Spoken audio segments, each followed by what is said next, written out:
আসসালামু আলাইকুম। মাত্র দুটি উপকরণ দিয়ে বানিয়ে ফেলতে পারেন এমন অসাধারণ একটি রেসিপি। প্রথমে কয়েকটি আলু কেটে নিলাম। এবার নিয়ে নিলাম কয়েকটি কাঁঠালের বিচি। এবার এগুলোকে সুন্দর করে খোসা ছাড়িয়ে নিতে হবে।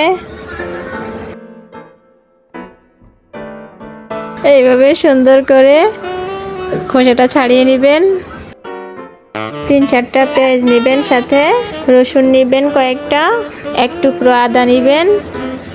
কাঁঠালের বিচিগুলোকে 2 পিস করে ভালোভাবে ভিজিয়ে রেখে তারপর পরিষ্কার করে নেবেন। এবার আমরা রান্না করতে চলে আসলাম। প্রথমে আমরা তেল দিয়ে দিলাম কড়াইয়ে, পেঁয়াজগুলো দিয়ে দিলাম। পেঁয়াজ কুচিগুলোকে ভালোভাবে ভেজে নিতে হবে যাতে একটু বাদামি রং হয়। 2 চামচ রসুন দিয়ে দিলাম, আধা চামচ আদা দিলাম।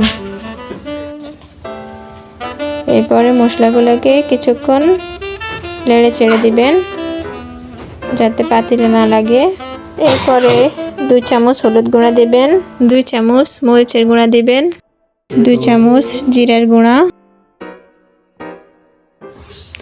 এরপর কিছুক্ষণ নেড়ে চেড়ে নেবেন।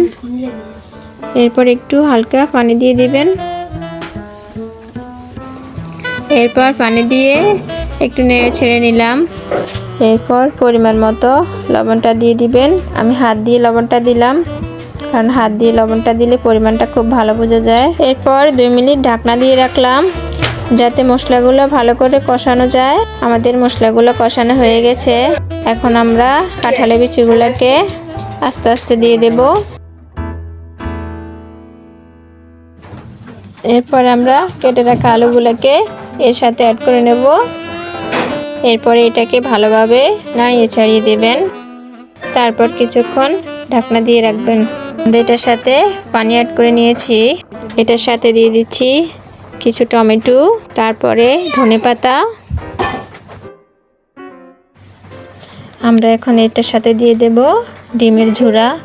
আমরা এই ঝুরাটাকে আগে থেকে করে নিয়েছি। আমি এখানে 2টা ডিম অ্যাড করেছি, আপনারা চাইলে এর বেশি অ্যাড করতে পারেন।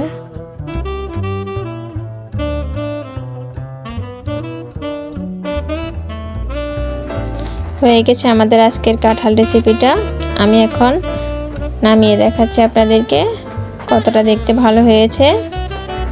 দেখুন আপনারা, অনেকটাই সুন্দর হয়েছে মাশাআল্লাহ। কতটা ভালো হয়েছে। এভাবে আপনারা আপনাদের বাসায় কাঁঠাল রেসিপিটা তৈরি করে নিতে পারেন।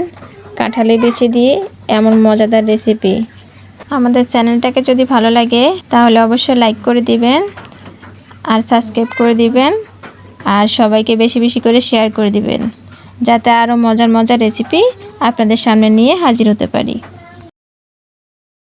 আসলে আমরা সবাই কাঁঠালের বিচিটা অনেক পছন্দ করি। জাস্ট আসলে তৈরি করতে পারলে আর কি জিনিসটা অনেক ভালো হয়।